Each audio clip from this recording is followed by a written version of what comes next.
जिस तो जैसा कि मैं आप सभी लोग से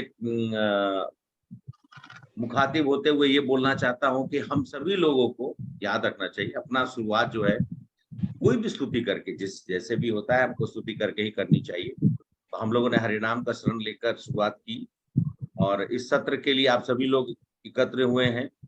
और हम शुरू में अभी मंगलाचरण, माता जी हम हरे कृष्णा मंगलाचरण, we can do the starting with Mangalacharan and then we can yes.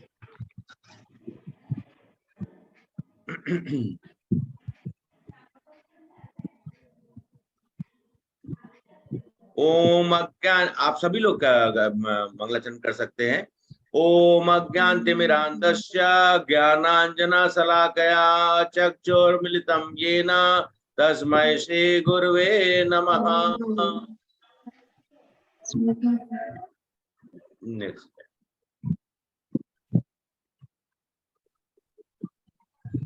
Shri Chaitanya मनोभीष्टं स्थापितं येन भूतले स्वयं रूपा कदा मह्यं ददाति स्वपदान्तिकम्।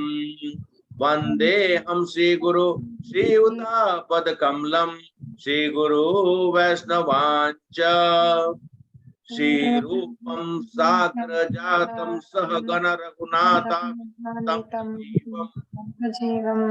अद्वैतं सावधूतं परिजन सहितं कृष्ण चैतन्य देवं श्री राधा कृष्ण पादान् सहगण ललिता श्री विशाखावितं च नमां विष्णुपादाय कृष्ण पृष्ठाय भूतले श्रीमते भक्ति वेदांत स्वामिनिति नामिने नमस्ते सरस्वती देवे गौरवाणी प्रचारिणे निर्विशेषा शून्यवादी पाश्चात्य देशतारिणे। हे कृष्णा करुणा सिंधु दीनबंधु जगतपते गोपेश गोपिका कांता राधा कांता नमोस्तुते। तप्त कांचन गौरांगी राधे वृंदावनेश्वरी विष्णुसुते देवी प्रणमामि हरि। वाञ्छा कल्पतरुभ्यश्च कृपा सिन्धुभ्यैव च पतितानां पावनेभ्यो वैष्णवेभ्यो नमो नमः। जय श्री कृष्ण चैतन्य प्रभु नित्यानंद श्री अद्वैत गदाधर शिवासादि गौर भक्तवृंद। हरे कृष्णा हरे कृष्णा कृष्णा कृष्णा हरे हरे हरे राम राम राम हरे हरे। जय श्री चैतन्य जय जय श्री चैतन्य जय नित्यानंद जय द्वैत चंद्र जय गौर भक्तवृंद। जय जय जय श्री चैतन्य जय नित्यानंद जय द्वैत चंद्र जय गौर भक्तवृंद।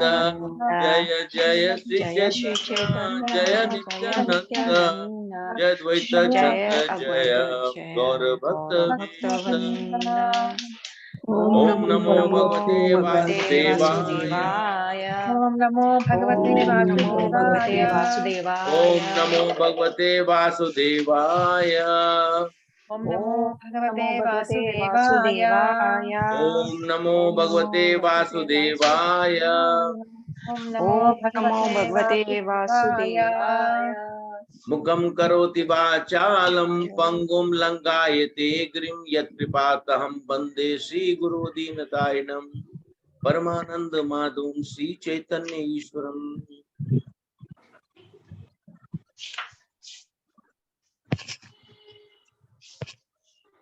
श्री राधा श्री राधा मदन मोहन श्री राधा गोविंद जी, श्री राधा गोपीनाथ, श्री राधा रमन जी, राधा माधव, जगन्नाथ बलभद्र सुभद्रा मैया की जय, गौ रंगा की जय, गौर निताय की जय, अनंत कोटि वैष्णव की जय, श्रील प्रभुपाद की जय। और यहाँ पे उपस्थित सभी हमारे श्रोतागणों की जय, माता जी प्रभु जी आप सभी की जय। आप सभी लोग अपना बहुमूल्य समय निकाल कर और यहाँ पे उपस्थित होकर इस गीता के सत्र को आप लोग प्रयास कर रहे हैं और हमारे हृदय से आप सभी लोग के लिए नमन। और क्योंकि आज के समय में, जैसे कि मैंने शुरुआत के सत्र में ही आपसे कहा था आध्यात्मिक ज्ञान को प्राप्त करने के लिए प्रायः मनुष्य के अंदर में वो सुकृति नहीं होती है। आप लोगों को भगवान की वो सुकृति प्रदान हुई है, और जिसके कारण से आप अपना 8 से 9 का जो समय होता है बहुत ही प्रेशियस समय होता है सभी लोगों के लिए वस्तुतः, क्योंकि फाइनल रिटायरमेंट से पहले का ये टाइम होता है। तो आप सब लोग यहाँ पे एकत्रित होकर और हमें प्रोत्साहन दे रहे हैं कि हम आप लोग के साथ में गीता के रहस्य का जो ये हमने सत्र रखा है, आज तीसरा दिन है, तो हम आप लोग के साथ में कुछ वक्तव्य को रखकर और आपके सामने में उस ज्ञान के प्रकाश को जो हमारे कृष्ण कृपा मूर्ति श्री एसी भक्तिवेदांत स्वामी प्रभुपाद, जो हमारे संस्थापक आचार्य हैं international society of Krishna consciousness के, जिन्होंने हमें गीता यथा स्वरूप में भगवान के दिए हुए वचनों को उपयुक्त रूप से यथा स्वरूप रूप से उन्होंने प्रस्तुत कर कर हमें इस गीता के रहस्य को समझाने के लिए उपयुक्त मात्रा में ज्ञान का वर्धन कराया। तो मैं आप सभी लोग से सिर्फ इतना ही निवेदन करता हूं कि कृपया करके मुझे आगे का सिर्फ ज्यादा से ज्यादा नहीं 50 मिनट या 45 से 50 मिनट आप लोग अपना जरूर दें और अपना ध्यान यहाँ एकत्रित करें, क्योंकि ये जो समय ये जो आप आज का जो दिन है वो शायद आप कभी भूलेंगे नहीं, क्योंकि ये आपको हर चीज से परिचित कराएगा, जिस चीज से आप शायद कभी सोचे होंगे कि इन चीजों के बारे में आपके दिमाग में आया भी होगा, लेकिन उसके ऊपर में कभी आप लोग की चेतना जागी नहीं होगी। तो इसके पहले कि हम शुरुआत करें, और मैं कोशिश करूंगा कि आप सभी लोग इस क्लास में जितने भी हमारे साथ उपस्थित हमारे श्रोतागण हैं, माताएं और प्रभु जी, वो सभी अपने अपने प्रश्नों को पूछ सकते हैं। उसके पहले हम सभी लोग अपने सत्र को आज का जो टॉपिक है वो सबसे इम्पोर्टेंट टॉपिक है, और उसके ऊपर में बहुत विवेचन होती है, दिमाग में बहुत सारे प्रश्न आएंगे, उसका प्रश्न का हम लोग जवाब जरूर देंगे। लेकिन हम लोग पहले 2 सत्र का, जो हम लोग पिछले 2 सत्र का थोड़ा रिवीजन कर लेते हैं, इसलिए कि जब हम पिछले सत्र का जब रिवीजन करते हैं तो हमारा लिंक जो है वो बन जाता है। हम लोगों ने पहले सत्र में हम लोगों ने क्या देखा था?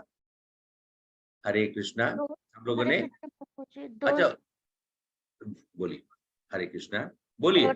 2 types of knowledge, शास्त्रिक ज्ञान और भौतिक ज्ञान। यस, आप बहुत सही बोला माता जी। और उसके अलावा गीता सबसे उत्कृष्ट मार्गदर्शक है, जांचा परखा और विश्वसनीय है, क्योंकि भगवान ने अर्जुन को बताया है। और गीता का स्थान, क्योंकि वो गीतो सभी ग्रंथों का सार है, इसलिए गीता को सबसे उच्चतम स्थान दिया गया, और गीता को गीतोपनिषद भी बोला गया है। और गीता का प्रकट कब हुआ है? जब, जैसे कहते हैं कि गीता जो है, जब मनुष्य किंग कर्तव्य विमूढ़ और पस्त हो गया हो, या उसके दिमाग में सब उलझन है कि मैं अपने कर्तव्यों का निर्वाह कैसे करूं, तब उस समय में भगवान ने हर संशय को दूर कर और कर्तव्य को पूर्ण करने के लिए अर्जुन को उन्होंने ज्ञान दिया गीता। और किस परिस्थिति में, वो हम सभी लोग को मालूम था कि अर्जुन के किस परिस्थिति में भगवान ने उनको ज्ञान दिया। अच्छा, और सबसे इंपॉर्टेंट चीज जो था, हम सब लोगों ने गीता के 5 मुख्य विषय के बारे में हम लोगों ने चर्चा की। मैंने आप लोग को कुछ बताया भी था, उसको याद रखने से आप हमेशा प्रकृति, काल, ईश्वरीय, जीव और कर्म। प्रकृति, काल, ईश्वरीय, जीव, कर्म। मैंने वैसे J3 प्रभु जी J डबल K। हाँ ठीक है, J3 K2। तो J से पहला J से जीवा, फिर J से जगदीश, फिर J से जगत, फिर काल, K से काल और कर्म। काल कर्म। वेरी गुड, आप सब लोग याद हैं। और गीता किससे संबंधित है, किससे संबंधित नहीं है, उसके बारे में भी हम सब लोगों ने चर्चा की थी।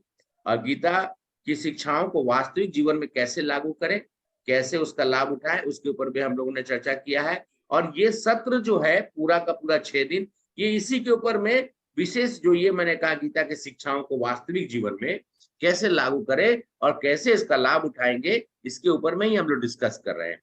और मिथ्या और धारणा कि गीता को यथास्वरूप अपने घर में यथास्वरूप ना रखें, गीता का हम सभी लोग को ज्ञान के रूप में अर्जित करने के लिए यथास्वरूप भगवान श्री कृष्ण ने हम सब लोग के लिए अर्जुन को बताया था।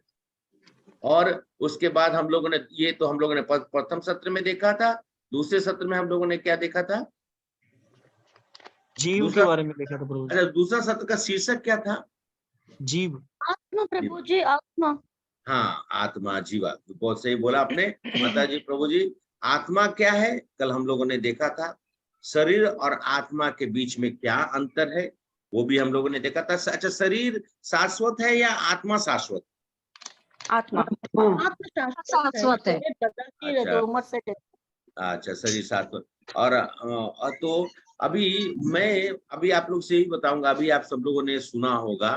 अच्छा, ये बताइए, ये जगत शाश्वत है या फिर जगत शाश्वत नहीं है? जगत मिथ्या है। जगत मिथ्या है। और उसका प्रमाण है अभी आप लोग के पास?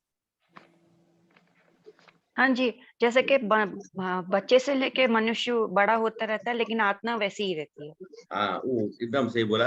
अभी जगत के बारे में मैं जब पूछा कि जगत जो है वो भी अस्थायी रूप में है, क्यों? अगर अभी आप लोगों ने सुना होगा, कुछ 10 दिन पहले, मैं ख्याल से 9 या 10 दिन पहले, तुर्किया करके एक देश है, वहां पे कितना विभत्स अर्थक्वेक आया है।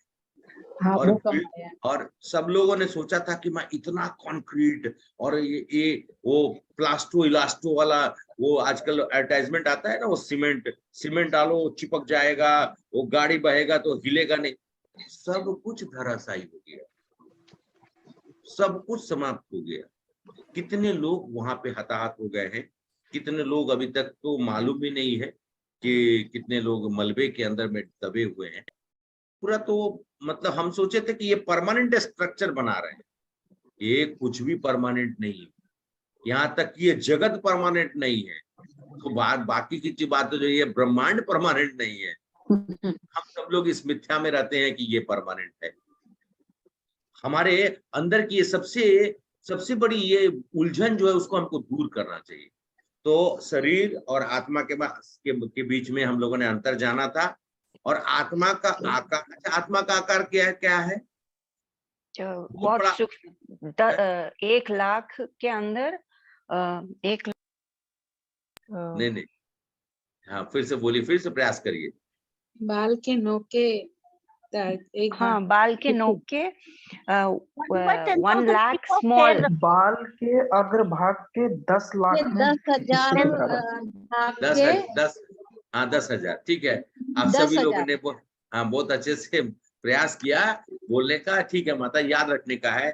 बाल के अग्रभाग का पहला 100 भाग में से फिर 101 का भाग लेके फिर 100 भाग, मतलब 1/10,000 पार्ट जो है आत्मा का। तो आत्मा का साइज हाथी में भी वही और एक चींटी में भी वही।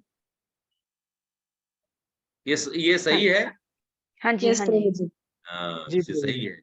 आत्मा अपने स्वरूप के हिसाब से उसका आकार वही है, लेकिन शरीर का आकार जो होता है वो बढ़ते घटते रहता है, जैसा कि हम लोगों ने देखा था जन्म से लेकर मृत्यु तक। आत्मा की प्रकृति क्या है? क्या है आत्मा की प्रकृति? 3 शब्दों में बताया था हमने। सच्चिदानंद। सच्चिदानंद। और ये मतलब शरीर का असत, असत, अचित और आनंद। निरानंद। आनंद, ठीक है, एकदम कोई बात नहीं है। आप सभी लोगों ने इस बात को समझने का प्रयास करके अपने, क्योंकि देखिए ये सब चीजें अगर ऐसे समझेंगे तो हम लोग को हमेशा याद रहेगा। और उसके बाद हम लोगों ने अंत में पुनर्जन्म के ऊपर में चर्चा की थी। तो ये हमारा 2 सत्र का हम लोगों ने संक्षिप्त में समझने का प्रयास किया है। अब हम सब लोग जो है अगले सत्र की ओर बढ़ते हैं। तो अगले सत्र में जाने से पहले मैं कुछ आप लोग से बोलना चाहता हूँ। अभी माता जी, जस्ट 1 मिनट। हाँ, यस, अभी छोड़ दीजिए, मैं बोलूंगा तो तभी आप इसको प्रेजेंटेशन करिएगा। अभी थोड़ा सा 2-4 मिनट पहले, क्योंकि जिस विषय के ऊपर मैं चर्चा करना उसका बहुत जरूरी है। उसका कहते हैं ना कि प्रीफेस देकर और पहले बताने का हम सभी लोग, मुझे याद है बचपन की कहानी। मैं काफी उम्र कम रही होगी, तो मैं तो शहर में रहता था, मतलब हमारे पिताजी कार्यरत थे तो शहर में रहते थे। तो एक बार मैं अपने मतलब पिता के घर पे गया और बचपन की यादें बड़ी ताजी रहती है, हमेशा याद रहती है। तो मेरे मेरे पिताजी के घर के आसपास में आप लोगों ने सुना होगा लीची जो होता है, लीची एक फल होता है बहुत ही मीठा और रसगुल्ले के जैसा होता है। मतलब उस तरह का जो वो वैसा लीची शायद पूरे विश्व में कहीं नहीं मिलता होगा। तो वो लीची जो था वो उस गांव में मतलब ऐसा बोल सकते हैं कि वहां से एक्सपोर्ट भी होता है और वो सब, तो वहां से दूसरों के घर पे बहुत लीची हुआ करती थी। और हमारे पिताजी के घर के आसपास में जो भी एक जमीन था तो वहां पे आम का पेड़ तो लगा हुआ था, लीची का पेड़ नहीं। तो मैं एक बार एक जगह खड़ा था तो कुछ लोग लीची खा रहे थे और मुझे बड़ा दुख हो रहा था कि मुझे लीची क्यों नहीं मिल रहा है, क्योंकि हमारे घर में तो है नहीं और वो लोग जो है वो दे नहीं रहे हैं। तो मैंने पिताजी के पास आके कहा कि ये मतलब ऐसा क्यों है कि उनको लीची मिल रहा है और हमको लीची नहीं मिल रहा है। तो उन्होंने कहा कि बेटा तुम्हारे पूर्वजों ने तो लीची का पेड़ लगाया नहीं था, इस वजह से तुम्हें लीची प्राप्त नहीं हो रहा है, और उनके पूर्वजों ने लगाया था इसलिए उनको लीची प्राप्त हो रहा है। तो दुख का क्या कारण था? जो चीज हमको मिल नहीं रहा है सामने में लेकिन मिल नहीं रहा है। तो ऑब्वियस है कि मेरे अगर पूर्वज ने नहीं लगाया तो उसके साथ में मेरा भी कर्म जुड़ा हुआ है, कुछ ना कुछ कारण होगा। और एक बहुत ही क्योंकि कुछ चीजों को जब आप बताएंगे सामने से जो हमारे साथ में घटना घटी हुई तो उससे आप लोग रिलेट कर सकते हैं, और आप सभी लोग के साथ में ऐसा भी हुआ होगा। तो मैं इंजीनियरिंग कॉलेज से पास करके, और ये कांग्रेस गवर्नमेंट का समय था, क्योंकि याद एकदम क्लियर है, गवर्नमेंट जॉब्स कंप्लीटली बंद हो गए थे। गवर्नमेंट सुनते जाइएगा, ये मेरे मतलब पर्सनल एक्सपीरियंस है। तो गवर्नमेंट जॉब 93-94 के आसपास कंप्लीटली बंद हो गई थी। 92 में गवर्नमेंट आई थी, पीवी नरसिम्हा राव और फाइनेंस मिनिस्टर बने थे मनमोहन सिंह, और उस समय की जो भी सिचुएशन रही, तो हम सब लोग जब पास किए तो हार्डली लोगों का, वो भी एनआईटी से पढ़े हुए, मतलब one of the premier institute से पढ़ने के बावजूद भी लोगों को नौकरी नहीं मिली। लोग जो हैं फिर आगे अपना जो इधर उधर का प्रयास करते रहे। उस समय में हमें कुछ, क्योंकि कुछ लोग थे जिनका कुछ कैंपस की वजह से आसपास में कुछ इंडस्ट्रीज में लग गए थे। मुझे भी एक नौकरी मिली, लेकिन मुझे वो नौकरी इसलिए नहीं पसंद थी क्योंकि मुझे लगता था कि वो नौकरी जो है वो मुझे मेरे क्वालिफिकेशन के हिसाब से मुझे नहीं मिली, तो मैं वहां पे कार्य नहीं किया। उसके बाद मैं आ गया जहाँ पे मेरे पिताजी काम करते, तो वहां पे आकर मैं आगे की तैयारी करने का प्रयास कर रहा। इतने में एक साल तकरीबन एक साल निकल गया। तो मेरा जो 90 मतलब मेरे से जो एक बैच जूनियर बैच था, वो लोग पास किए, और उनके समय में हमारे पिताजी का जो इंडस्ट्री जो था, हमारे पिताजी की जो कंपनी थी जो कि गवर्नमेंट कंपनी है, हेवी इंजीनियरिंग कॉर्पोरेशन करके, एक समय भारतवर्ष का सबसे बड़ा इंडस्ट्री हुआ करता था। अभी उसकी परिस्थिति अच्छी नहीं है, लेकिन वो समय में जो हुआ कि हमारे जूनियर बैच से 60 लड़कों का ज्वाइनिंग वहां पे, कुछ 6 या 7 हजार स्टाइपेंड पे उन लोग को ज्वाइन करा लिया गया ट्रेनिंग में। और मैं एक साल सीनियर, मुझे तो जॉब लगा नहीं है, और जॉब जो लगा था उसको मैं छोड़ दिया था। और उसमें से हमारे जूनियर जो थे, उसमें से एक दो जूनियर आके, और हमारे, क्योंकि हमारा घर भी कॉलोनी है, तो कॉलोनी में आके उन्होंने कहा आज हमारा फर्स्ट डे ट्रेनिंग था। मतलब हमको सीनियर थे, तो सीनियर होने के नाते हमको सर कह के, क्या सर आज तो हम लोग का फर्स्ट डे ट्रेनिंग था, बहुत अच्छा लगा। और उन्होंने अपना व्याख्यान किया। मैंने, आप विश्वास करेंगे, मैंने अपने माता पिता से कहा कि मैं कल अभी मतलब यहाँ से जा रहा हूँ, मुझे आप दिल्ली जाने दीजिए। फिर मैं वहां से निकल पड़ा और निकल के दिल्ली पहुंच गया आज। लेकिन मैं आप लोग को अभी इसका सबसे इंपॉर्टेंट चीज बताना जा रहा हूँ। फिर उसके बाद हमारी जो है वो जर्नी, अपनी यात्रा जो है शुरुआत हुई। वो शायद मेरे लिए अच्छा था, क्योंकि वहां जाने के बाद मेरी आगे की तरक्की होते हुए, मतलब कि पहले तो क्या है, कुछ वहां पे पढ़ाई भी मैंने एक्स्ट्रा किया। उसके बाद हमारी एमबीए की, एमबीए कंप्लीट करने के बाद हमारा नौकरी भी जो है तुरंत फिर रिलायंस में हो गई। और जब मैं रिलायंस में ज्वाइन किया तो उस जमाने में हाईएस्ट पेड इंडस्ट्री जो था वो रिलायंस हुआ। तो मुझे ये सब नहीं मालूम था, निश्चित तौर से मैं बता रहा हूँ।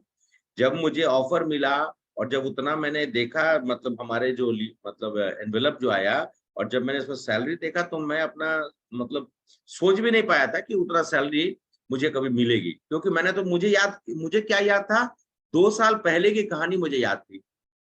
और गवर्नमेंट जॉब, अच्छा दूसरा है कि गवर्नमेंट जॉब नहीं मिला। पिताजी भी वहीं पे काम करते थे, सोचा कि मैं भी वहीं पे काम करूंगा। तो बड़ा दुख हुआ था, बहुत दुख हुआ था। और आज उस समय, अच्छा जब वो जॉब मुझे मिल गया, उसके बाद मैं जामनगर ज्वाइन किया, और उसके बाद जो भी है आज तक जो भी है कार्य कर रहे हैं, धीरे धीरे तरक्की होती गई। और आज जो जिस मतलब पोजीशन या जो भी हो, भौतिक तरीके से मैं बोल रहा हूँ, वो मुझे कभी भी अचीव नहीं होता, क्योंकि वो इंडस्ट्री अब 8-8 महीना लेट से तनख्वाह दे रही। तो फिर अभी आप ये बताइए, जो मेरे साथ उस समय में हुआ था, जब मैं बहुत दुखित होकर अपने माता पिता से कहकर मैं घर छोड़ के चला गया था, और आज की परिस्थिति में और उस समय में मेरे माता पिता भी बहुत दुखित हुए थे। एक और चीज है कि माता पिता आज भी बोलते हैं कि बेटा हम लोग को इतना दुख हुआ था, और जब आज बोलते हैं कि बेटा वो हमें तो मालूम नहीं था, और आज वो बहुत खुश हैं। ऐसा है कि उनको अब एहसास होता है कि बहुत अच्छा हुआ कि नौकरी नहीं मिली। तो ये आप बताइए, ये जो चीजें होती हैं, इसका क्या क्या क्या कारण? जो कोई ना कोई तो कारण होगा। Divine plan, Krishna plan. Krishna, भगवान का plan, God has planned this. अच्छा ठीक है। तो हम लोग माता जी अभी वी कैन नाउ डिस्प्ले, और इसी दरमियान में आपको मैं कुछ और भी आपको बताता जाऊंगा, जिससे कि आप सभी लोग को, क्योंकि कर्मा का जो हम सब लोग आज जो चैप्टर है, ये अपने आप में बड़ा ही मतलब रोचक भी है और समझने वाली चीज है। तो आज कर्म सिद्धांत, क्रिया और प्रतिक्रिया, इसके ऊपर में हम लोग चर्चा करेंगे। और इसके ऊपर में इनफैक्ट गीता में भगवान ने कर्म योग के ऊपर में पूरा 6 चैप्टर ही है। गीता को अगर 18 भाग में देखा जाए तो पहला 6 जो है उन्होंने कर्म योग के बारे में बताया, बीच में उन्होंने 7 से लेके 12 वो उन्होंने धर्म के मतलब भक्ति योग है, और अंत में उन्होंने फिर ज्ञान योग का 13 से लेके 18। तो तीनों चीज का उन्होंने सम्मिश्रण करके भगवान ने सब कुछ बताया है। तो गीता का रहस्य हम लोग आगे इस सत्र में, सेशन 3 है एक्चुअली, गलती से इसमें सेशन 2 लिखा हुआ है, नेक्स्ट। तो हमारा आज का जो सत्र है, हम अपने कृष्ण कृपा मूर्ति श्रीमद एसी भक्तिवेदांत स्वामी प्रभुपाद संस्थापक आचार्य, हमारे अंतरराष्ट्रीय कृष्ण भावनामृत संघ के, और इनके चरणों में श्रद्धा सुमन के साथ में, और इनके वचनों को, जैसा कि मैंने शुरुआत में कहा, इन्हीं के वचनों को हम उजागर करने का प्रयास करेंगे, जो इन्होंने हमें दिया है। हमारे श्रेष्ठ गुरुजन और जितने भी हमारे श्रेष्ठ हैं, उनके शब्दों को ही हम प्रस्तुत करने का प्रयास करेंगे। कुछ त्रुटियां हो तो वो हमारी है, उसके लिए आप लोग मुझे क्षमा कर देंगे। आज के सत्र में हम सब लोग क्या क्या देखेंगे, इस दुनिया में असमानताओं को पहचाने और उन सभी असमानताओं के कारण को समझें, ब्रह्मांड को नियंत्रित करने वाले नियम को हम समझे, कार्य करने का उत्तम मार्ग क्या है। तो अब हम लोग अब आपके सामने में एक ये मानस पटल पे एक चीज दिखाई दे रहा है। हाँ ठीक है, अभी मतलब हमारे मुकेश अंबानी साहब का यहाँ पे चित्र दिया हुआ है, धनी सबसे धनी है, और यहाँ पे एक कमजोर व्यक्ति को दिखाया गया है।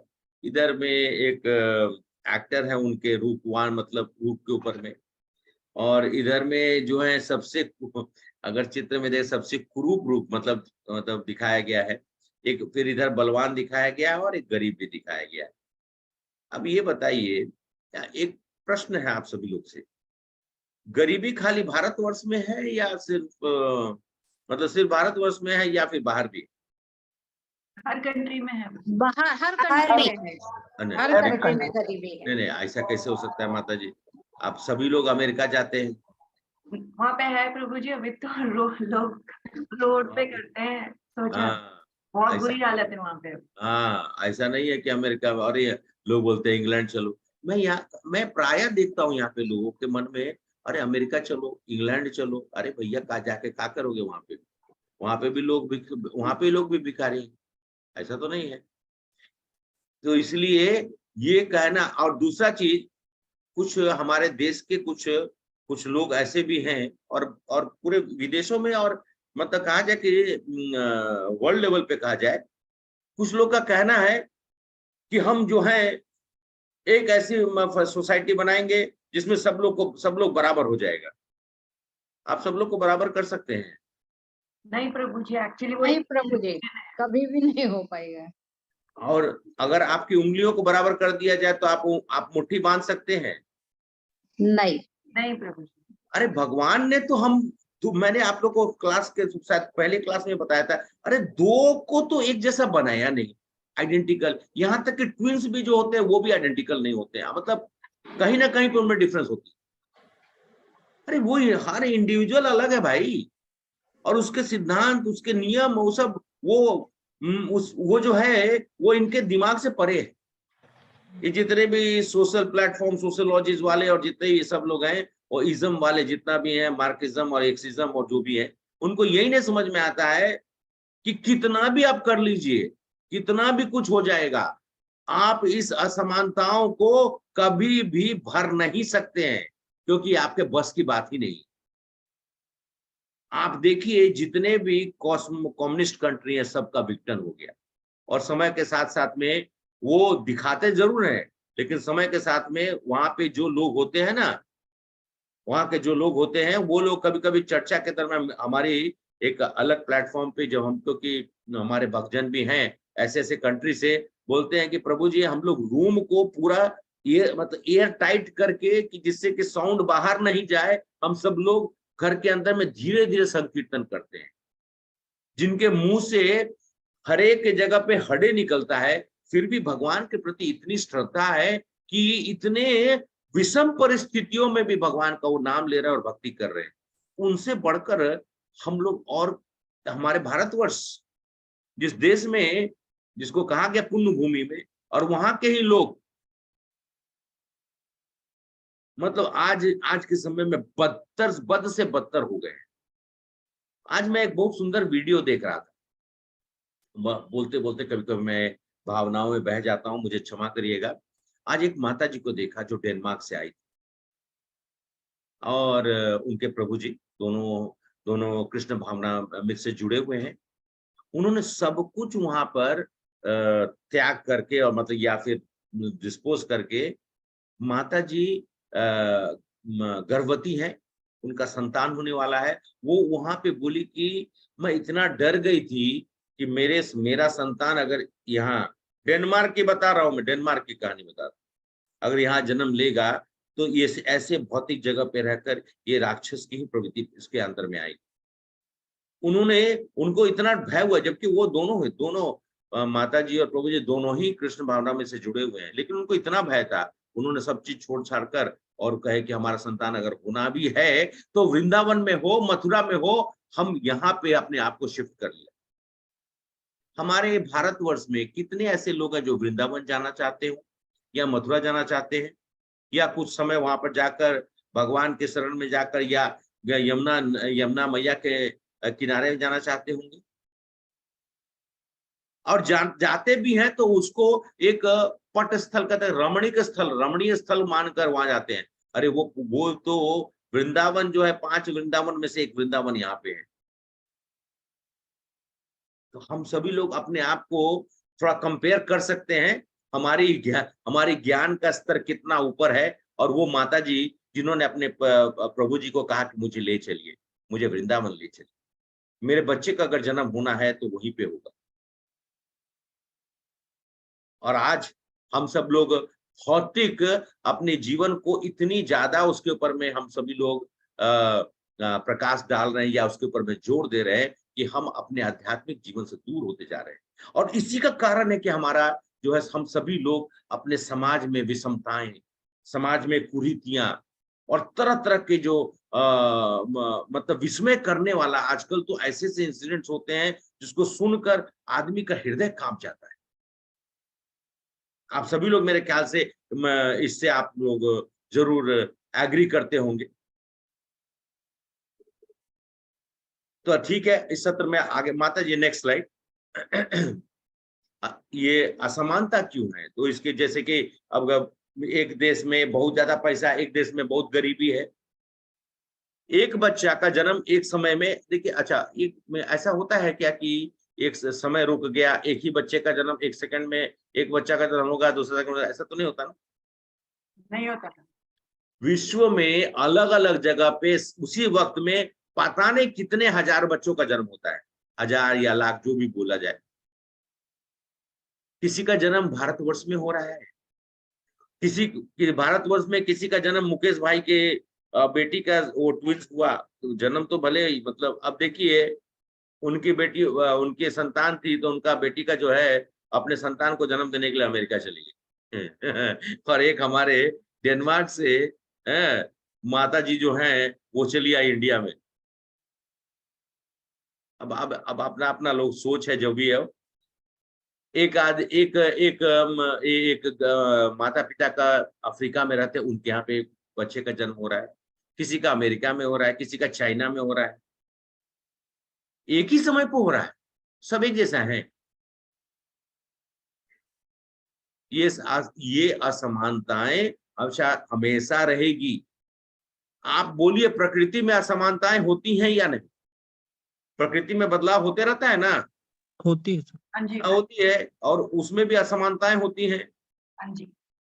आज बहुत ज्यादा गर्मी हो गई, कल हो सकता है थोड़ा सा ठंडा हो जाएगा। तो भाई ये क्यों ऐसा होता है? हम नहीं, रूल के हिसाब से गर्मी का समय में गर्मी ही रहेगी, ठंडा का समय में ठंडा ही रहेगा, ऐसा नहीं होता ना, प्रकृति का नियम है। इसी का प्रश्न एक क्वेश्चन मार्क है, इसको हम लोग समझने का प्रयास करते हैं। अनुराधा माता जी आपने हाथ उठाया है, अगर मैं सत्र के बाद में आपका प्रश्न आप पूछना चाहती हैं या फिर अभी आपको कुछ पूछना है? अनुराधा गोयल माता जी, हरे कृष्णा। अच्छा, हम लोग सत्र के बाद में प्रश्न, अगर आपका प्रश्न है तो हम लोग उसका जवाब देने का प्रयास करेंगे। क्या भगवान पक्षपात, अब प्रश्न आता है कि क्या भगवान पक्षपाती हैं? ऐसी अनुचित असमानताएं अक्सर हमारे मन में सवाल पैदा करता है या करती है। क्यों? हम सभी लोग के मन में होता है भाई, ये ऐसा क्यों है? कुछ लोगों को आप देखेंगे बाहर में अपंग स्थिति होती है, कोई जो है जन्म से अंधा होता है, देख नहीं पाते हैं, कोई जन्म से मूक और बधिर होते हैं। देखिए, हाँ, भारतवर्ष में हस्तिनापुर में कुरु वंश में, जो कि उस समय का द्वापर युग में, उसमें भी एक राजा थे जिनका जो बिना आंख के पैदा हुए थे कि नहीं? दुर्योधन थे, दुर्योधन के, तो हाँ, इसलिए मैं बोला कि आप लोग कम से कम बोलिए धृतराष्ट्र। कहते हैं कि धृतराष्ट्र का जन्म हुआ तो वो मतलब कि ऑब्वियसली है कि उनको आंख नहीं था, तो पूरा तो अंधकार, चारों तरफ अंधकार ही दिखाई दे रहा था। तो इतना गर्जन थे, लगता बोलता था कि जैसे कि 100 करीब 100 हाथियों का ताकत उस एक बच्चे में थी, लेकिन जन्म के साथ में अंधे थे। पांडु का जन्म हुआ तो उनका शरीर जो है हमेशा ही कमजोर रहा, उनको कोई ना कोई बीमारी ग्रसित रहे। तो क्या कारण था? इसका तो कोई कारण हो नहीं सकता है।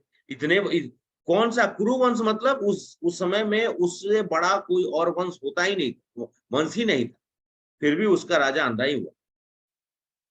तो उसका कारण था, कुछ तो कारण होगा। किसी मनुष्य का ऐसा परिस्थिति क्यों आता है? किसी को लकवा मार देता है, आने के साथ ही किसी को मतलब, और हर तरह के जो बीमारियां हो जाती हैं, क्यों हो जाती हैं? आगे हम लोग देखेंगे। अच्छे लोगों के साथ बुरा, ये प्रश्न हमेशा रहता है कि अच्छे लोगों के साथ ही बुरा क्यों होता है और बुरे लोगों के साथ में अच्छा क्यों होता है? हरे कृष्णा, ये आप सभी लोग के मन में हमेशा होता होगा।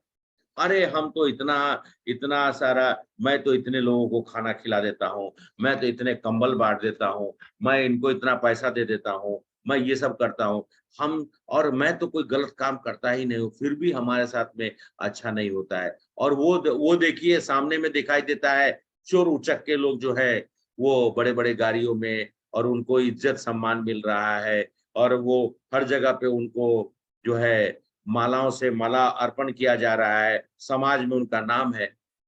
अच्छे लोगों के साथ बुरा हो रहा है, बुरे लोगों के साथ अच्छा हो रहा है। ये प्रश्न स्वाभाविक है कि हमारे जीवन में हमेशा ये घूमते रहता है। और इसका इसका अगर जवाब आदमी ढूंढेगा तो सोचेगा कि व्यक्तिगत तौर पे किसी भी मनुष्य को अपने बुद्धि विवेक से जितना जो ज्ञान होता है, उससे परे कोई ज्ञान देने का प्रयास करेगा तो वो उसको एक्सेप्ट नहीं करता है। इसीलिए मैंने आप लोगों से सत्र के पहले ही कहा था कि अपना जो इस वक्त में सिर्फ आप मुझे समर्पण करिए, हमारे साथ में रहिए, हमारे बातों को सुनने का प्रयास करिए, और उसके बाद अगर मन में कोई भी संशय हो तो आप लोग प्रश्न पूछ सकते हैं। जब हम अपने दिमाग को पूर्ण रूप से खाली कर देंगे ना, जैसे कि जैसे एक पेपर में, अगर ये एक पेपर है मैंने रखा हुआ है, इसमें अगर कुछ नहीं लिखा हुआ है तो इस पे मैं लिख सकता हूँ, और वही पेपर में ये लिखा हुआ है, इस पे मैं लिख नहीं सकता हूँ। तो हाँ, आप लोग भी अगर अपने मन में एकदम क्लियर होकर अगर सुनेंगे तो आप लोगों को बहुत सारी चीजें जो है वो स्पष्ट आपको समझ में आने लगेगी कि सामने से प्रभु जी क्या बोल रहे हैं। नेक्स्ट स्लाइड माता जी। हमारे शास्त्र कहते हैं कि भगवान एक शुभचिंतक है, सुहृदम सर्वभूता नाम, समस्त जीवों का उपकारी एवं हितैषी। ही इज इम्पार्शियल, वो एकदम इम्पार्शियल, वो कभी भी किसी के साथ में ऊंच नीच नहीं करते हैं।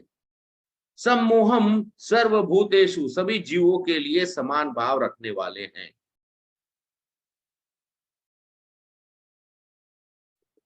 तो फिर अगर भगवान ऐसे हैं तो फिर हमारे साथ ऐसा क्यों होता है? लोगों के मन में प्रश्न होगा कि हमारे साथ कैसा क्यों होता है, मेरे साथ ही क्यों होता है, ऐसा ही मन में आता है, मेरे साथ ये भगवान, ये मेरे साथ क्यों हुआ? देखिए मैं आप लोग को एक भागवतम से एक स्टोरी सुनाता हूं। एक मृगारी नाम का एक, क्योंकि ये इसी कर्म के दरमियान ही इसको स्टोरी को मैं यहाँ पे सुनाने का प्रयास कर रहा हूँ, इसको मैं जोड़ के फिर आपको बताऊंगा। एक मृगारी करके शिकारी हुआ करता था, और वो शिकारी जो था अपने कुल और परंपरा के हिसाब से वो कर्म करता था। क्या उसका, अच्छा उसको सबसे ज्यादा मजा, उसको वो क्या कर्म करता था, वो जानवर पकड़ता था और उसको मारता था, और उसके बाद ना अंतिम जो तो कहते हैं ना कि उसका गर्दन काट देता था या जो भी करता होगा। जब उसकी अंतिम समय में जब मृत्यु होती थी तो बड़ा आनंदित होता था, खूब उछलता था और खूब अट्टहास करता था। मतलब सामने वाला जो है, और सामने का जो जानवर है वो मर रहा है, तड़प रहा है, उसको उस तरफ में और आनंद आती थी। ऐसे कहा जाता है कि सामने वाला के अगर कोई, मतलब अगर कोई हत्या कर दी हो, और जब वो पीड़ा में होता है ना, तो पीड़ा में जो देखता है सामने वाले को, तो उस पीड़ा से उस सामने वाले को घोर घोर, मतलब उसको पाप चढ़ता है, जो क्योंकि वो कर्म जो किया है उसकी वजह से, और उसको बड़ा आनंद आता था। तो एक दिन नारद जी, विशिष्ट हैं जिनके बारे में हम सभी लोग जानते हैं, हर भूतियां, हर सिद्धि, और भगवान के एकमात्र ऐसे सेवक हैं जो जिनका मतलब परमानेंट वीजा है भगवान के पास जाने का। मैं ऐसा ही बोलता हूँ क्योंकि उनके, और आजकल तो अमेरिका का वीजा नहीं मिलता है, तो लोग सोचते हैं यहाँ उनको तो परमानेंट वीजा है, वो कहीं पे भी आते जाते रहते हैं, कभी अमेरिका में भी रहते हैं, कभी रशिया में भी रहते हैं, ऐसा नहीं है कि वो कहीं पे भी जा सकते हैं। तो उन्होंने उस रास्ते से जब जा रहे थे तो उन्होंने देखा मृगारी को, तो मृगारी को जब देखा तो उन्होंने कहा, ये वत्स, ये तुम क्या कर रहे हो? तो पहले मृगारी ने नारद जी को देखने के बाद थोड़ा सा अंदर से ठिठक गया, क्योंकि नारद जी से जो तेज निकल रही थी बिना उनके हाथ में, और ऑब्वियसली नारद जी जो हैं वो मतलब ब्रह्मचारी रूप धारण किए हुए हैं, एक सन्यासी का रूप में है। तो उन्होंने कहा कि वत्स ये क्या कर रहे हो तुम, ये निर्मम हत्या जानवरों की इस तरीके से। तो बोला कि ये हमारे पूर्वज वैसे ही करते आए, तो मैंने भी उन्हीं से सीखा है और मुझे बड़ा आनंद आता है। तो बोले कि तुम्हें मालूम है जो तुम ये हत्या करते हो उससे तुमको कितना दोष होता है। तो उन्होंने कहा कि मुझे मुझे उनको सब चीज के बारे में जानकारी नहीं है। लेकिन तब क्योंकि नारद जी जो है उन्होंने क्या किया उस समय में, आप ये मान के चलिए कि एक टीवी को उन्होंने ऑन कर दिया, मतलब एक चलचित्र में दिखा दिया कि तुम्हारा आज तुम जो ये कर्म कर रहे हो और तुम्हारी जब मृत्यु होगी उसके बाद तुम्हारा क्या क्या हाल होगा। वैसे अलग अलग तरीके का वर्णन है, हम उस चीज पे नहीं जाएंगे। उन्होंने दिखाया कि कितना तुमको कष्ट भोगना पड़ेगा। तो उन्होंने कहा कि तुम इसको तुरंत छोड़ दो। तो बोला कि अगर मैं ये छोड़ दूंगा तो मेरा परिवार का भरण पोषण कौन करेगा। तो उन्होंने कहा तुम्हारा परिवार का भरण पोषण ईश्वर करेंगे, भगवान करेंगे। बोला ऐसा, तो बोला कि मैं इसको कैसे मान लूं, और ये पाप का ये जो मैं पाप कर रहा हूं मैं अपने परिवार के लिए कर रहा हूं। तो बोले कि जाके अपने परिवार से पूछ के आओ।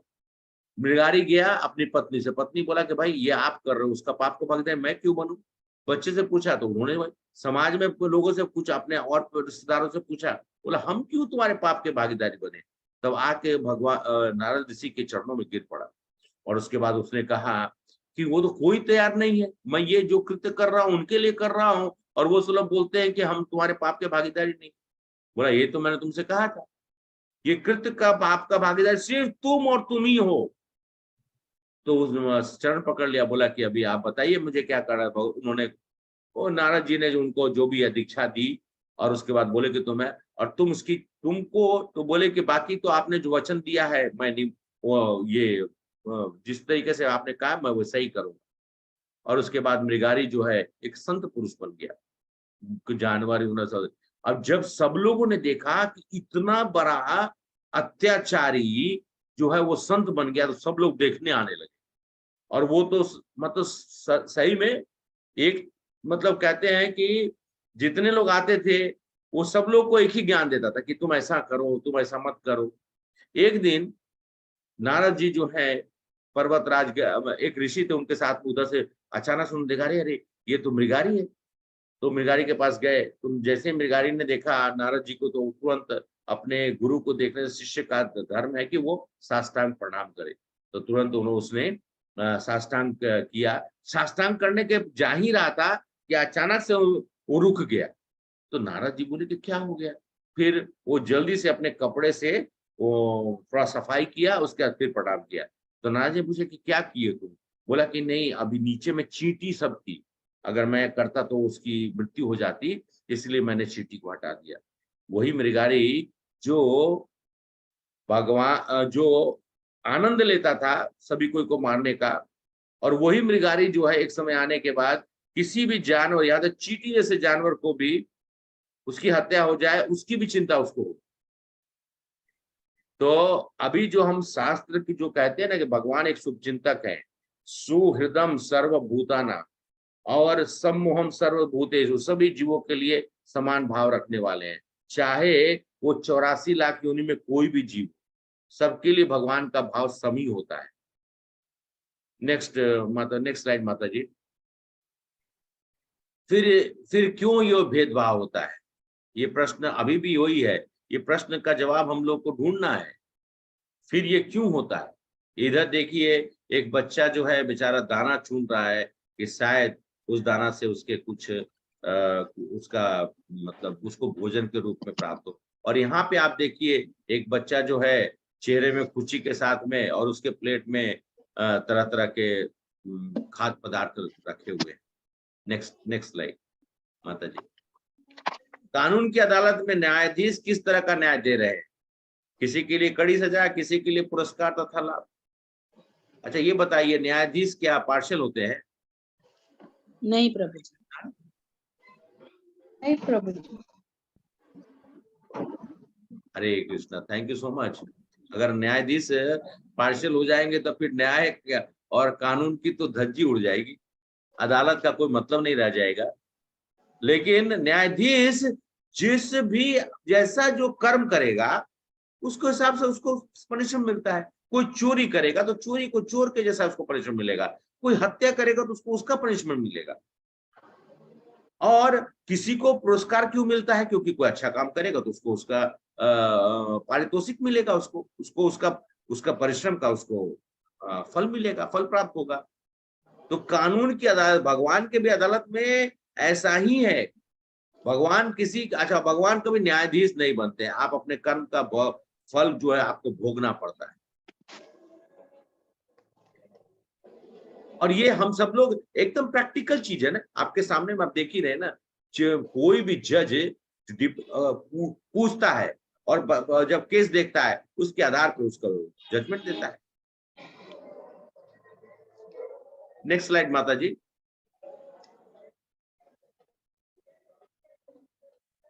इसके बाद का स्लाइड माता जी, ऑलरेडी मैंने बता दिया। क्योंकि जज न्यायाधीश सभी का समान कानून लागू करते हैं, वो कार्य के अनुसार पुरस्कार या दंड देते हैं। ये मैंने आप लोग को बताया। अगला नेक्स्ट स्लाइड माता जी।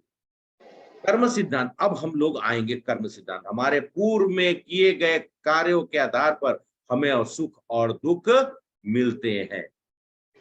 ये एस्टैब्लिश अभी यहाँ पे हम करेंगे और आगे 3-4 चीजें और बताते हैं। और क्योंकि सत्र का समापन भी करना है 10 मिनट में, 2-4 मिनट आगे पीछे होगा मैं वहां, क्योंकि ये बहुत इंपॉर्टेंट है समझना। आज का सत्र में अगर आप लोग ये समझ जाएंगे तो आप ये मान के चलिए कि आपको हर चीज समझ में आ जाएगा। अपने जीवन के जो स्वरूप में जितना हो रहा है, क्या हो रहा है, कैसे हुआ, पहले जो हुआ था, वो सब चीज आपको समझ में आएगा। जैसे कि न्यूटन का थर्ड लॉ कहता है कि हर क्रिया, every action has got equal and opposite reaction. हर क्रिया का एक समान और विपरीत प्रतिक्रिया होती है।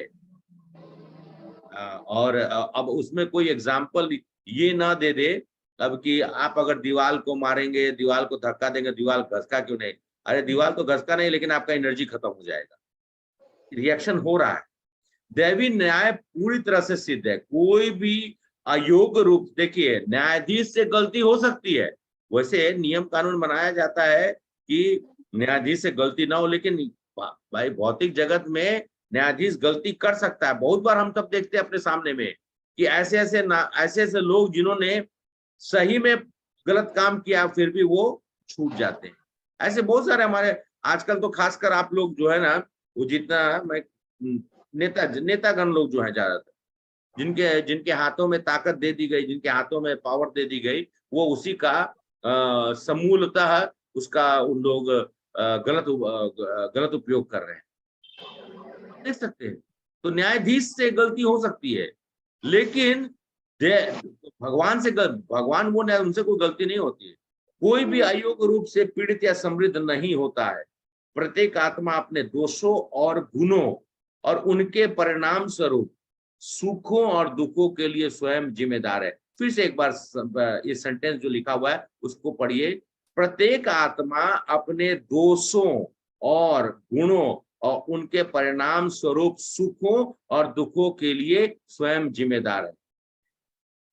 दोष के कारण दुख होगा और अपने अच्छे मतलब जो कर्म जो है उसके परिणाम से उनको सुख मिलता है। एक आपको छोटा सा एग्जाम्पल बताता हूं। अभी एक किसान जो है, मैं जिस क्षेत्र में रहता हूं आंध्र प्रदेश में, यहाँ पे किसान लोग कभी कभी 3 बार भी चावल बनते हैं, या इसको राइस बॉल बोलते हैं। तो यहाँ पे 3 बार चावल भी निकाल लेते हैं, कम से कम 2 बार तो निकालते हैं। तो एक बार एक किसान जो था उसने अपने खेत में देखा, तो उसने क्या किया कि बासमती चावल डाला तो खूब अच्छा फसल, और बासमती मतलब क्विंटल के हिसाब से आया। तो उसने क्या किया, एक स्टोरेज जो होता है, स्टोरेज का एक बड़ा सा बॉक्स जो होता है जिसका नीचे से निकलता होगा डब्बा, वैसा होता है। गांव में हम लोगों ने बेड़ी देखा है। अभी तो आजकल वो सब चीजें यहाँ पे शहर में हम लोग रहते हैं, वो सब चीजें नहीं होती है, लेकिन फिर भी हम ये मान के चले कि लंबा सा कंटेनर था, उसमें उसने भर दिया तो पूरे परिवार का, क्योंकि भाई परिवार है उसके लिए तो डेली का रिक्वायरमेंट के हिसाब से। तो अभी बासमती था तो उसने जो था 100, 150, 200 किलो जो भी रहा होगा उसको उसने डाल दिया। अब सेकंड सीजन हुआ तो देखा कि बासमती हुआ, तो उसने सोचा कि अभी थोड़ा पैसा जो है किसी और चीज में खर्च कर दिया था, तो इसलिए पैसा कम होने की वजह से जो बीज लिया वो सस्ता थोड़ा बीज लिया, मतलब थोड़ा ये मान के चलिए सोना मसूर का ले लिया।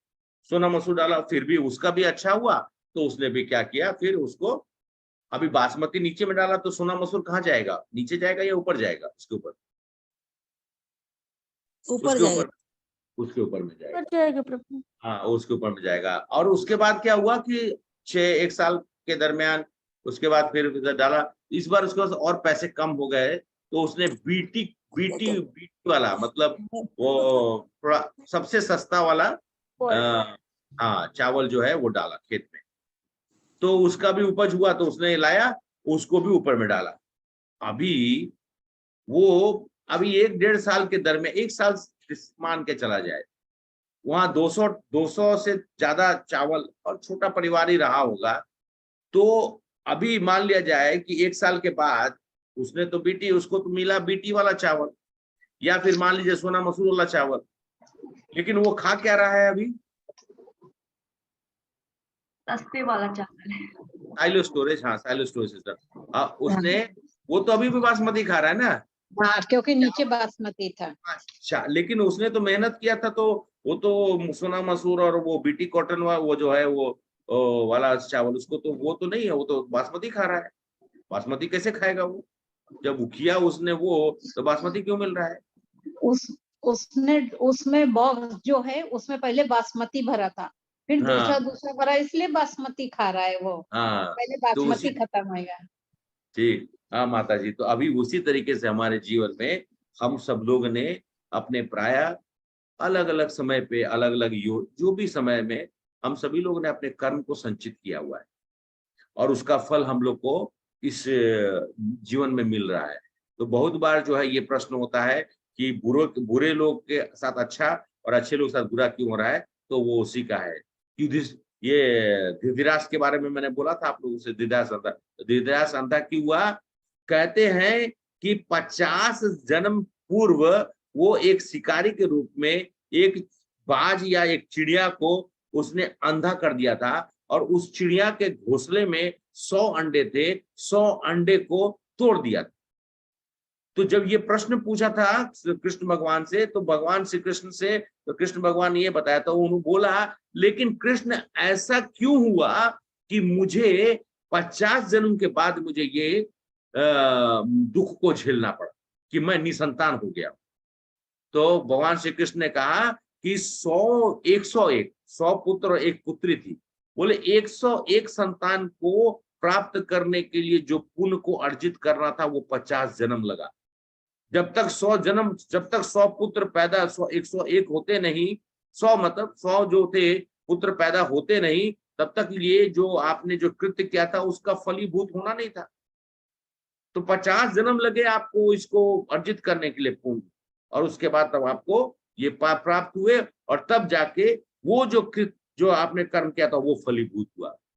सोचिए, तो हम अभी बात कर रहे हैं, इसलिए बहुत बार हम लोग सभी लोग देखते हैं कि इस जन्म नहीं पूछना, कितना सारा बात करने के बाद भी कि हमेशा मेरे साथ ऐसा क्यों होता है।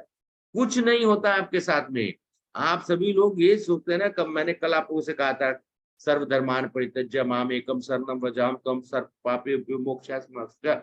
अरे हमारे पीछे में तो इतना बड़ा एक बैग लेके हम घूम रहे हैं, और उस बैग को घूमने के कारण हमारे साथ में जो जो विघटन हो रही है, हमारा दर्पण है। वो दर्पण है कि हम लोगों ने क्या किया है।